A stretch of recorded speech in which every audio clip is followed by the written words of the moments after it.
apakah dia juga melakukan kegiatan-kegiatan seperti orang-orang Quraisy tersebut? Contohnya, dia pergi ke Ka'bah, dia pergi bersama dengan orang-orang Quraisy di sana.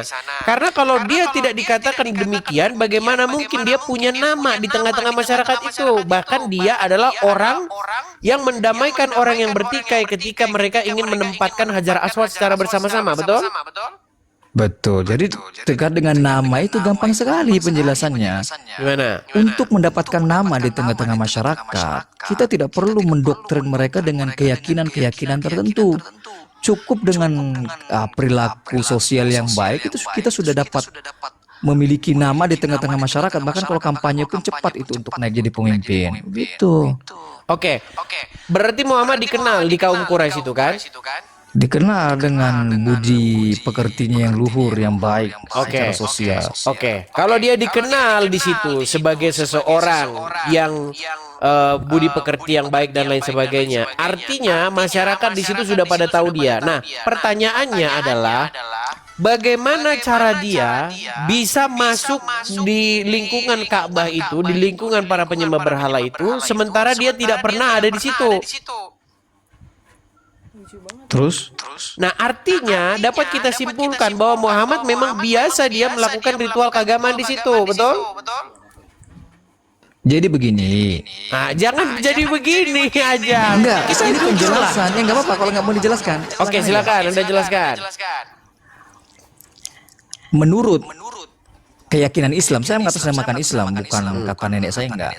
Menurut keyakinan Islam pada umumnya, dan saya tidak akan digugat ini, karena keyakinan Islam pada umumnya, bahwa di masanya Nabi Muhammad itu, bahkan menjadi kerabat-kerabat dekatnya, dia itu adalah orang-orang yang mewarisi ajarannya Ibrahim. Ibrahim menurut Islam, bukan Abraham.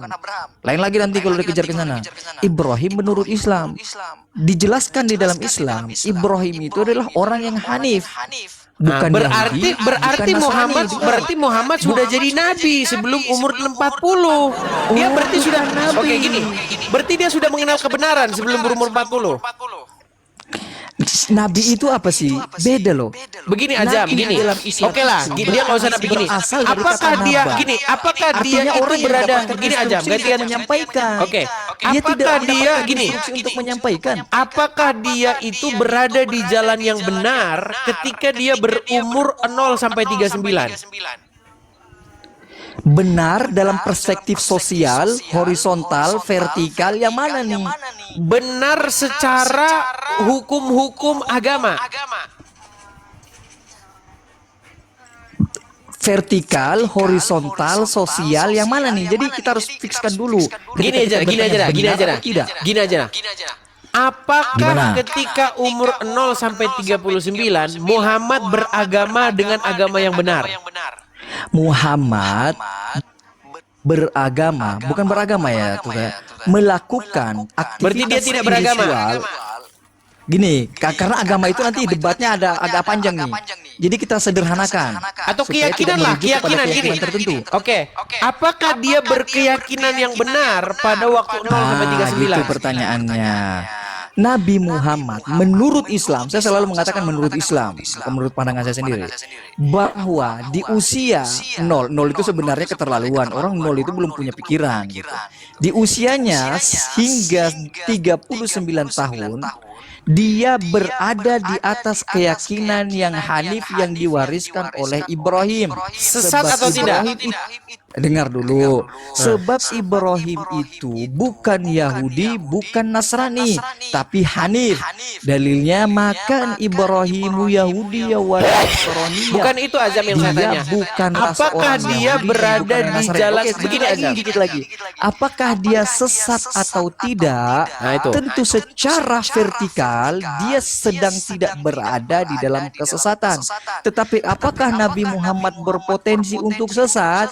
Ya, potensinya sesatnya mungkin dalam hal-hal yang sifatnya horizontal bisa saja.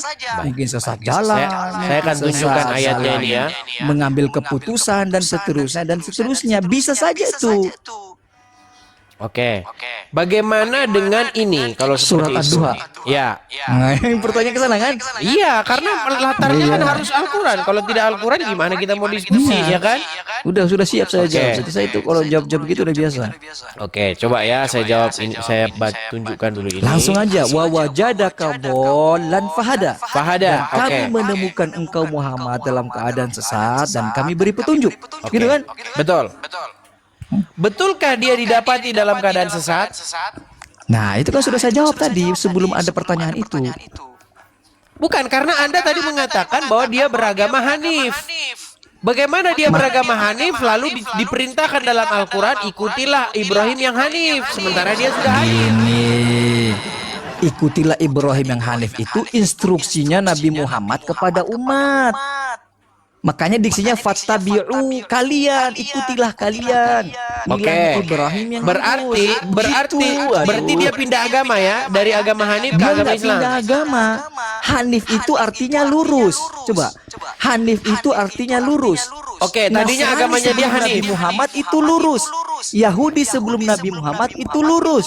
Islam Oke. setelah diutusnya Nabi Muhammad itu lurus.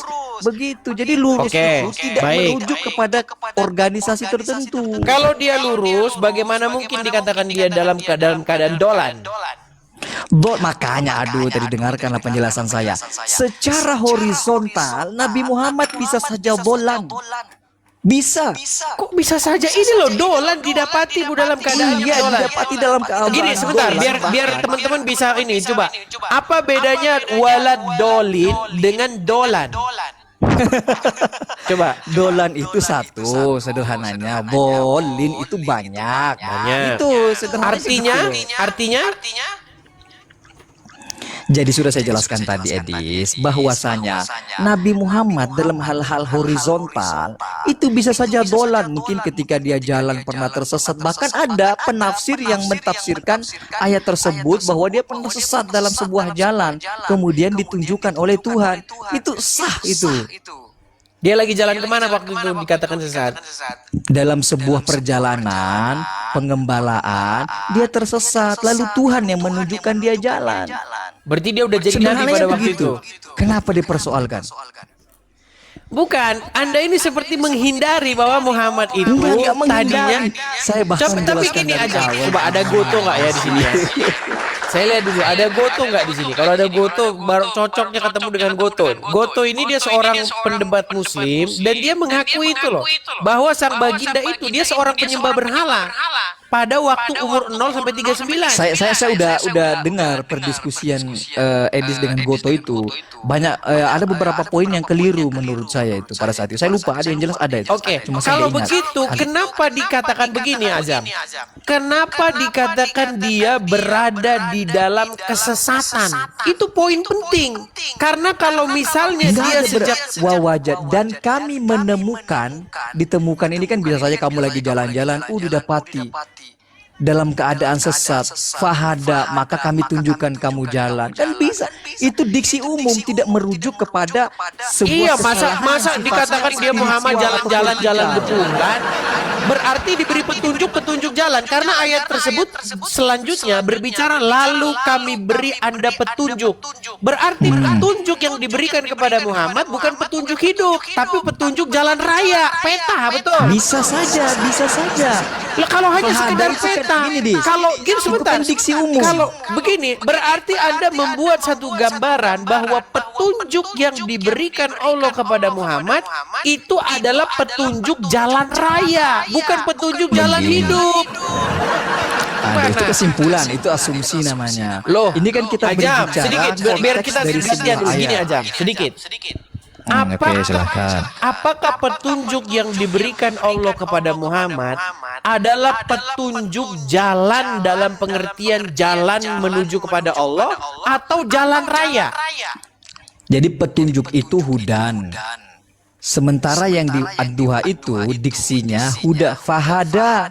Kami tunjukkan. Oke. Bukan kami beri Jalan petunjuk, raya tapi atau kami tunjukkan. jalan raya atau jalan menuju kepada Tuhan? Jalanan apa saja? Karena diksinya umum. Kalau jalan raya, iya, tapi kan kita harus simpulkan yang dimaksud di situ jalan raya atau jalan hidup.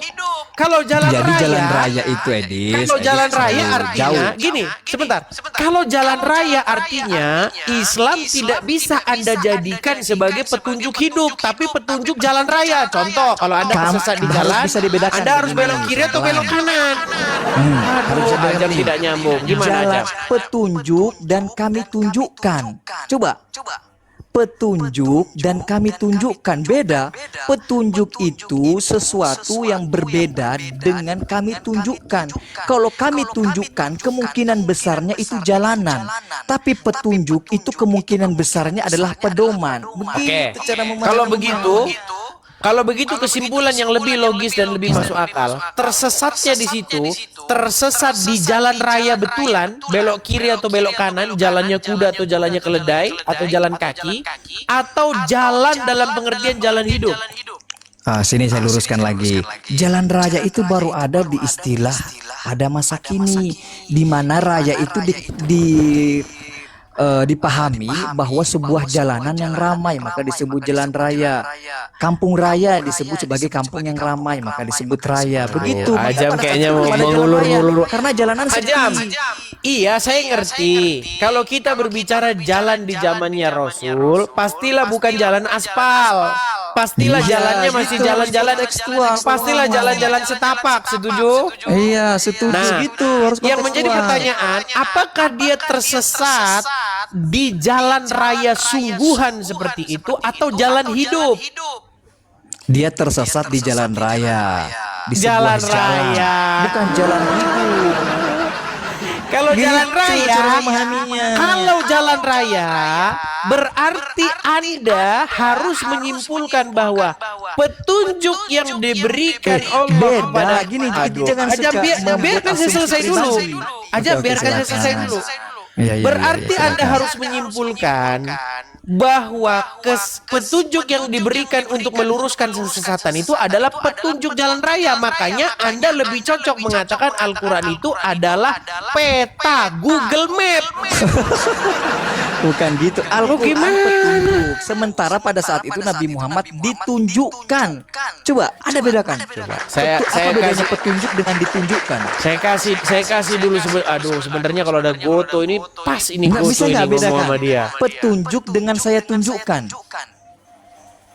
Bisa juga, jujur dulu nih. Bisa nggak bedakan? Petunjuk Iya, atau tetapi dengan itu jalan harus hidup? sejenis. Kalau Nggak tidak terlalu merendahkan. sejenis, Saya ganti. Saya terlalu merendahkan. Edis, beda nggak petunjuk dengan saya tunjukkan? ya tentu beda lah. Iya, udah, terima kasih. Ya sudah, berarti kalau kita mau jujur-jujuran, nggak mungkin di situ aja. Al-Quran itu petunjuk. Al-Quran itu petunjuk. Hudan namanya, hudan.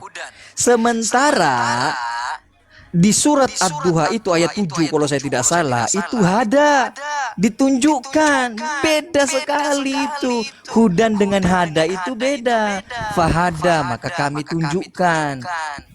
Tunjukkan apa? Sementara Al-Quran itu hudan, dia berlaku sebagai petunjuk. Ya, ditunjukkan apa? Begitu. Nanti mungkin Edis kalau belajar Islamnya sama saya agak toleran saya cara mengajarinya. Diam aja, jangan malu-malu. Oke, sudah dulu Edis ya. Kita mungkin capek kita ini udah Capek, malam di baik, tempat saya. baiklah. Sulawesi saya jauh. Baiklah, oke. Terima kasih Edis ya. Sama-sama. Di sini kalau dengan saya nggak menghujat dia. Selamat malam. Itu cuma Ya. framing aja dia. Oke. Oke, aja saya turunkan. Gitu ya teman-teman yang naik tempatnya Edis jangan caci maki Edis. Edis ini dia fleksibel orangnya. Gitu. Baik, terima kasih aja ya. Oke, makasih, Edis, ya. Sama-sama.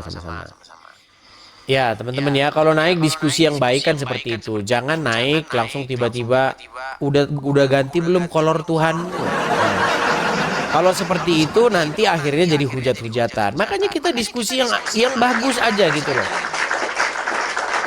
Kalau kita diskusinya yang bagus, pastilah nanti hasilnya juga akan bagus begitu. Bukan ajang caci maki-makian. Gitu. Tapi kita belum selesai ya tadi kesimpulannya dengan aja. Maksudnya begini.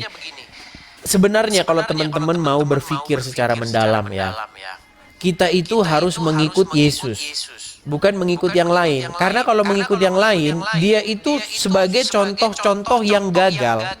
Begitu. Gak mungkin kita mau ngikutin yang gagal. Masa yang gagal kita ikuti? Yang kita ikuti itu yang berhasil.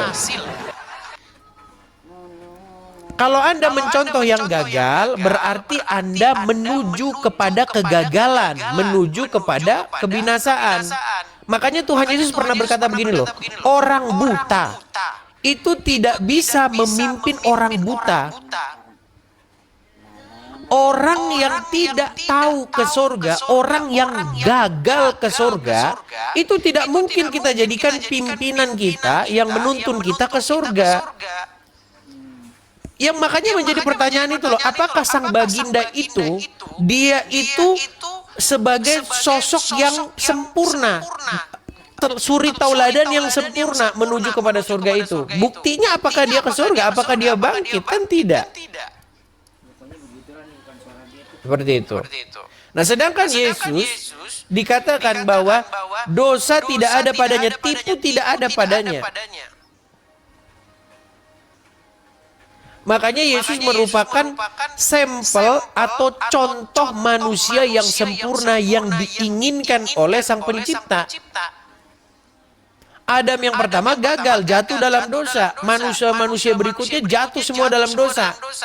Nggak ada yang bisa kita jadikan sebagai contoh sampel yang sempurna. Hanya Yesus begitu. Ya.